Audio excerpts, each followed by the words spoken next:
просимо. Щедро вітаємо.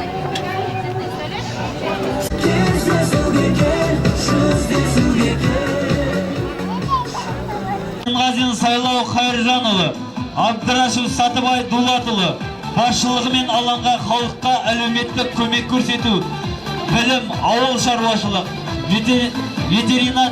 ветеринарлық тексеріс пен бөлімдерінің қызметкерлері шықты. Көп жылдары болсын. Қуаныш Рахманович, ынтымақ, бірлік, келісім, асыл бақыт ел үшін.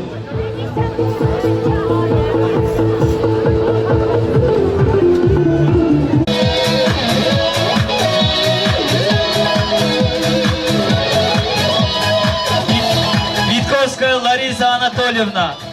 Мемлекетіміздің салиқалы саясатының арқасында республика аумағында көптеген ұлттың өкілдері тату-тәтті ынтымақпен өмір сүріп келеді. Дана халқымыз төртеу түгел болса төбедегі келеді деп бекер айтпаса керек. Республикамызда 130-дан астам ұлт пен ұлыс болса, біздің ауданымызда да көптеген ұлттар мамыржай өмір кешуде. Елбасымыз өз жолдауында біздің ең басты байлығымыз ол бірлігіміз.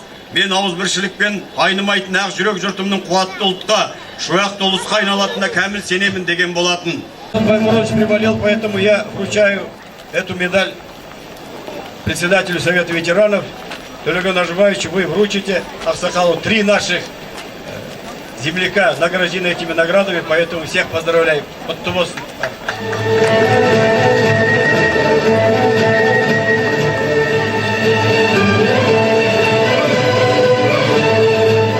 Бүгін 1 мамыр халықаралық ынтымақтастық күнінде Роза Кеңес қызының басшысымен Грузин мемлекетінің салт дәстүрін көрсетіп жатырмыз.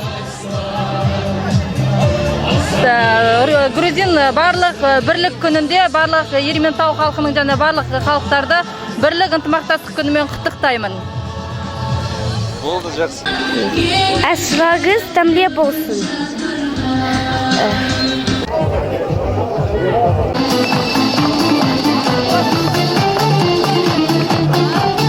Жалелов Фархат Бегимович.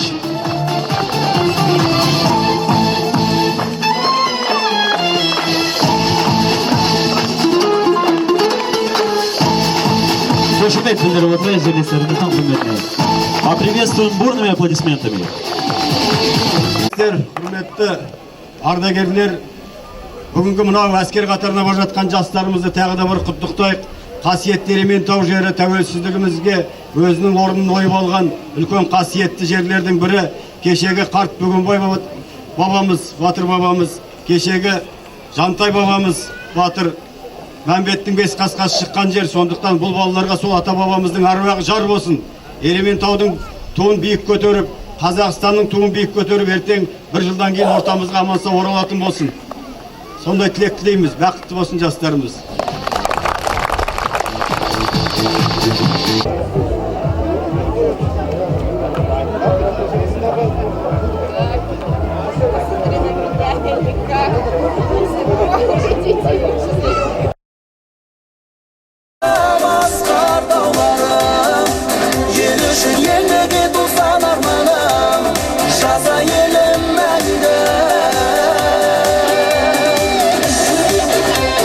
Улучшение военно-патриотического воспитания молодежи. Отанға қызмет ету әр ер азаматтың міндеті. Бүгінгі мерекемен құттықтай отырып, денсаулық, жақсылық, әр отбасына бақыт тілеймін. Еліміз гүлдене берсін.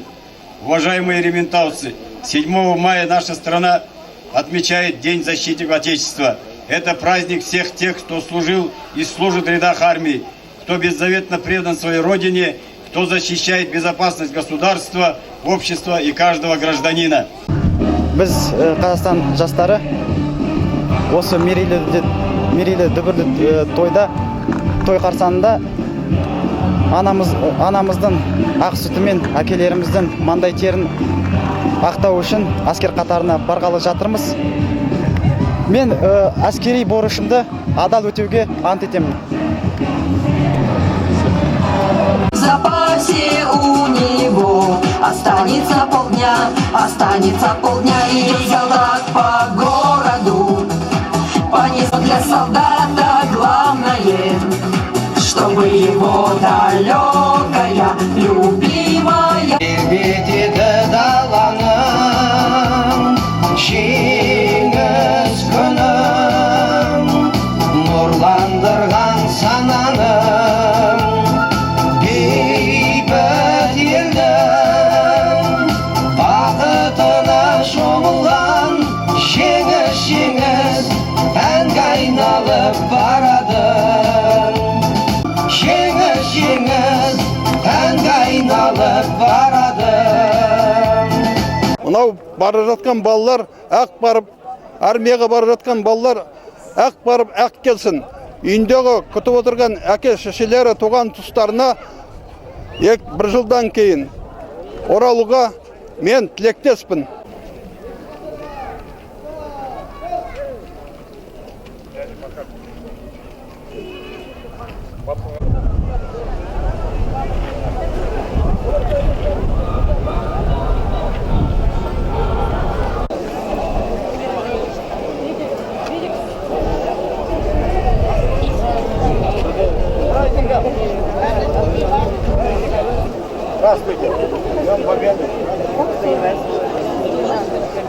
Тағы да бір жеңіс күнін тойлағалы отырмыз.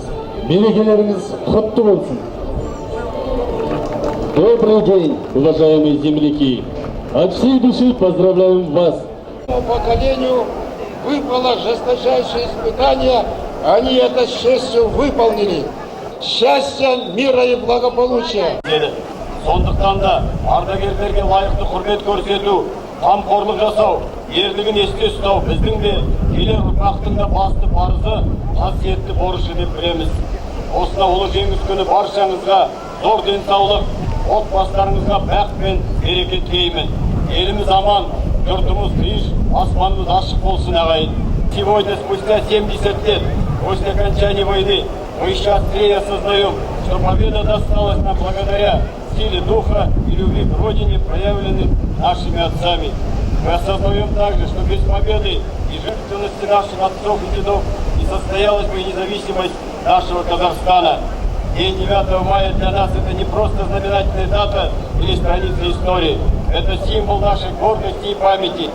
Чествуя павших и оставшихся живых героев сражений тех лет, а также тружеников тыла, хотел бы заверить, что мы всегда будем чтить этот великий праздник и приумножать традиции, выстраданные военным поколением. Береке құтты болсын, жеңіс күні жасасын. Помоги, Москва! За Родину!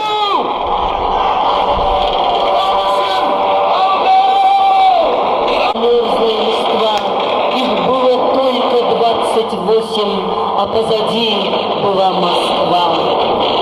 С дороги узкой, плечом к плечу, как Где не памятен был свой герой, порой и он, те, кто приняли смертный бой. Юных сыновей, как не поднять плакучей иве свои. Алаңда қайтқан солдаттар, командирам и бойцам, и маршалам страны. Шел, словно камень ко дну, тем, кто на века безымянным канул. Айтылады соғыс жайлы жыраңыз, міне бүгін сауық салған құрамыз, ардагерлер ата менен желіде өшпес батальон атымен соғыс ардагерлерінің немере шөберелері бастайды.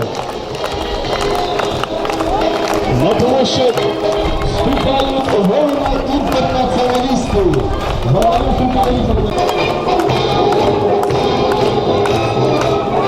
Бейсенбеков Айбек Нурмагомедовны бастаған аудандық вступает пожарная часть под руководством заместителя начальника капитана Аржикова Каната Сенджановича.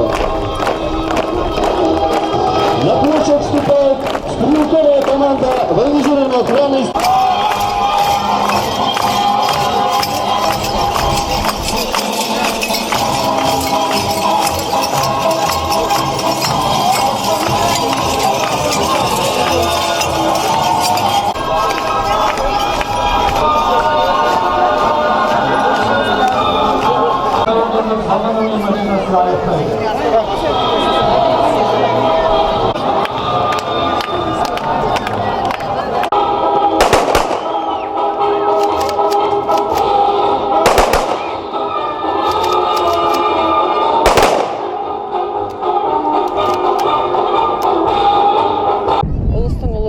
құтты болсын.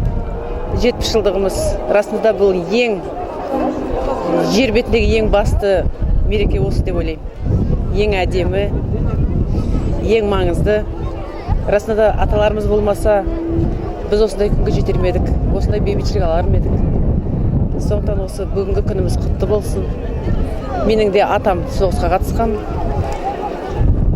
Бір атам соғыста қайтыс болған, белгісіз кеткен, безвести пропавший.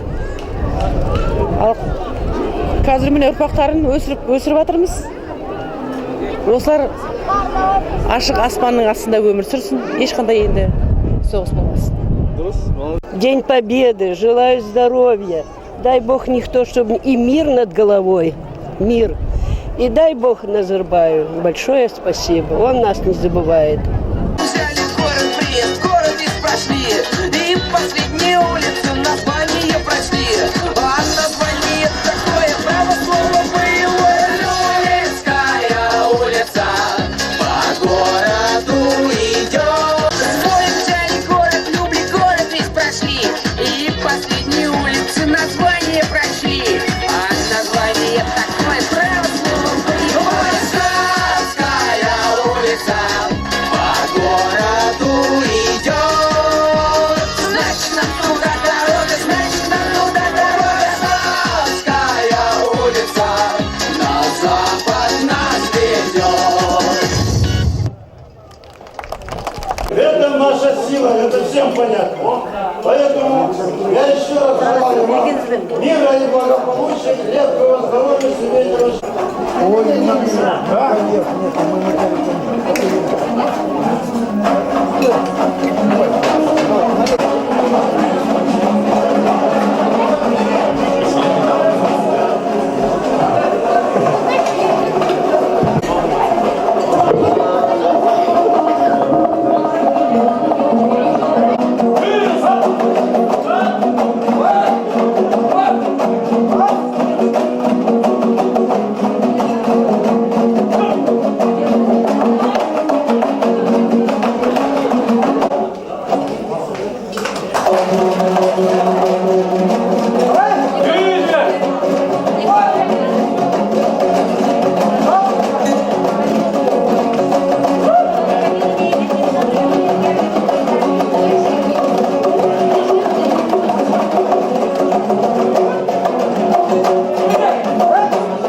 Будем помнить ваши подвиги и ваших подвигов ваших однополчан. Спасибо вам, дорогие ветераны.